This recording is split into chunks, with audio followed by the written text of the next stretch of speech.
Odysseus fought in a war for 10 years. Then he tried to sail home. The trip should have been simple. Troy was across the sea, his wife and son were waiting in Ithaca, and Odysseus owned 12 ships. Instead, the journey took another 10 years. He met giants, witches, ghosts, singing monsters, a six-headed sea creature, and one extremely important group of cows. The gods caused some of the trouble. His crew caused more. Odysseus also helped, usually by opening his mouth at the worst possible moment.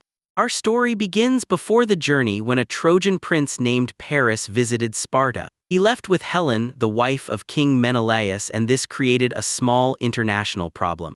Very small. Menelaus called the Greek kings for help. Thousands of warriors sailed to Troy, including Achilles, Agamemnon, and Odysseus, king of the little island of Ithaca. Odysseus did not want to leave. His wife Penelope had just given birth to their son, Telemachus, but promises had been made, armies were moving, and soon he sailed away. The Greeks attacked Troy for 10 years and still could not break through its walls. Then Odysseus helped create a deeply suspicious gift, a giant wooden horse. Greek warriors hid inside it. The rest of the army pretended to sail away. The Trojans pulled the horse into their city, and that night the hidden soldiers climbed out and opened the gates. Troy fell. Odysseus finally pointed his ships toward home. Penelope had already waited 10 years. Telemachus had grown up without knowing his father. The sea between Troy and Ithaca was not enormous. Odysseus still missed home for a decade. His first stop was the land of the Cicones. Odysseus and his men raided the town, stayed too long, and were driven back to their ships. This introduced an important rule for the journey. When Odysseus says, "We should leave now," everyone should leave now.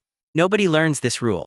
A storm pushed the fleet to the land of the Lotus-Eaters. The people there offered some sailors a sweet lotus plant. After eating it, the men forgot their mission and wanted to stay forever. No monsters, no chains, just snacks and absolutely no ambition. Odysseus dragged them back to the ships and tied them down until the fleet escaped. Home still mattered, even when forgetting looked easier. Then the ships reached the island of the Cyclops. Odysseus entered a cave with 12 men and found enormous baskets of cheese. His crew wanted to steal the food and run. Odysseus refused because he wanted to meet the owner and receive a guest gift. The owner was Polyphemus, a one-eyed giant. The gift was being eaten. Polyphemus blocked the cave with a huge stone and began grabbing Odysseus's men. Swords could not solve the problem because only the giant could move the stone. So Odysseus used his real weapon, a complicated plan. He gave Polyphemus powerful wine and said his name was Nobody. When the giant fell asleep, the men drove a sharpened wooden stake into his single eye. Polyphemus screamed. Other Cyclopes called from outside and asked who was hurting him. "Nobody," he shouted. The neighbors went back to bed. The next morning, the blind giant felt the backs of his sheep as they left the cave. Odysseus tied his men beneath the animals and they escaped under their fluffy bellies. It was brilliant. Then, from the safety of his ship, Odysseus shouted his real name at Polyphemus so the giant would know exactly who had defeated him. It was less brilliant. Polyphemus was the son of Poseidon, god of the sea. He prayed for his father to punish Odysseus, and Poseidon added destroy this man's journey to his daily schedule. Next, Aeolus, keeper of the winds, gave Odysseus a leather bag containing every dangerous wind. One friendly wind pushed the ships toward Ithaca. After 9 days, the island appeared on the horizon. Odysseus fell asleep. His crew decided the bag must contain secret gold, so they opened it. Every storm burst out at once and blew them all the way back. They had reached the front door and mailed themselves back to the beginning. Aeolus refused to help twice. The fleet continued until it entered the harbor of the Laestrygonians, another group of man-eating giants. Huge rocks smashed the trapped ships. 11 ships disappeared. Only Odysseus's vessel escaped because he had left it outside the harbor. 12 ships had become one. The survivors reached the island of Circe. She welcomed part of the crew, fed them, waved a wand, and turned them into pigs. This was poor hospitality. The god Hermes gave Odysseus a magic herb that protected him. Circe's spell failed. Odysseus forced her to restore his men and she became an ally. Then everyone stayed on her island for an entire year. Odysseus was trying very hard to get home, except during the parts when he was not. When the crew finally prepared to leave, Circe said Odysseus first had to visit the land of the dead and speak to the ghost of Tiresias. Most travel agents suggest a hotel. Circe suggested the underworld.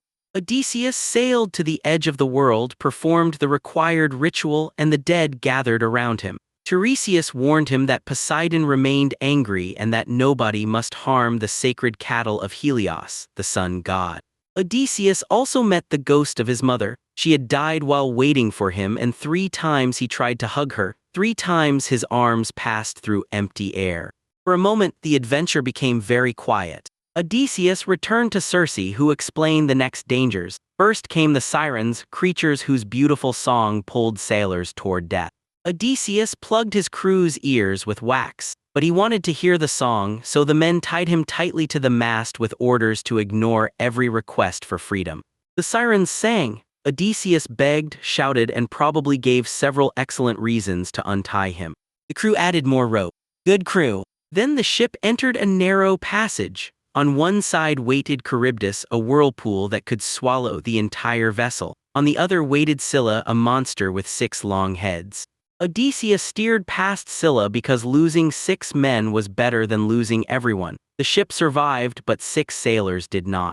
Home now had a price. The exhausted crew landed on the island of Helios. They had been warned not to touch the sun god's cattle. Winds trapped them there, food disappeared, and hunger grew.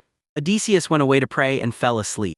His men looked at the sacred cows. The sacred cows looked delicious. They ate them. When the ship returned to sea, Zeus struck it with lightning. The last vessel shattered and every crew member died except Odysseus. 12 ships, hundreds of men, then 1 man holding broken wood. The sea carried him to the island of Calypso. The goddess rescued him, loved him, and kept him there for 7 years. She even offered him immortality if he stayed.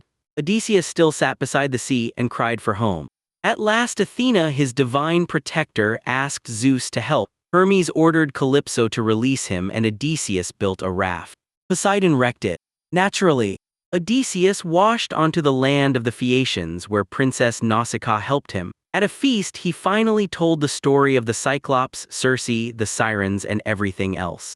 The Phaeacians made the excellent decision to put him on a ship while he slept. They carried him to Ithaca and left him safely on shore before he could choose another island. After 20 years, Odysseus was home. But home had changed. More than 100 suitors filled his house, ate his food, wasted his wealth, and demanded that Penelope choose a new husband. Penelope delayed them by weaving a burial cloth during the day and secretly undoing it every night. Telemachus had grown into a young man and was searching for news of the father he barely remembered. Athena disguised Odysseus as an old beggar. He reunited with Telemachus, but almost everyone else saw only a dirty stranger. His ancient dog Argus knew him immediately. The dog lifted his head, wagged his tail, saw that his master had returned and died. Odysseus could fight monsters. He could not stop that goodbye. Inside the palace, Penelope announced one final contest. She would marry the man who could string Odysseus's great bow and shoot an arrow through 12 axe heads. The suitors pulled, pushed, sweated, and failed. Then the beggar asked to try. Odysseus strung the bow easily. His arrow flew through every axe head. The doors closed. Odysseus revealed himself, and with Telemachus and 2 loyal servants, he fought and killed the suitors who had taken over his home. This family reunion contained more arrows than usual.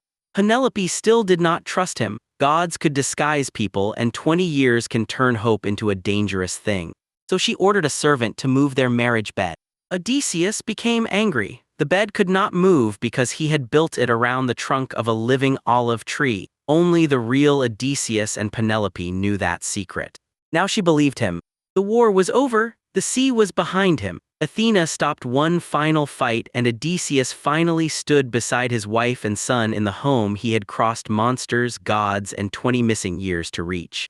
The Odyssey is a story about cleverness, courage, loyalty, and the pull of home, but it also carries a warning. Odysseus escapes the Cyclops because he is clever. Poseidon hunts him because he cannot leave without announcing how clever he is. The greatest obstacle between Odysseus and home was sometimes a monster, and sometimes it was Odysseus.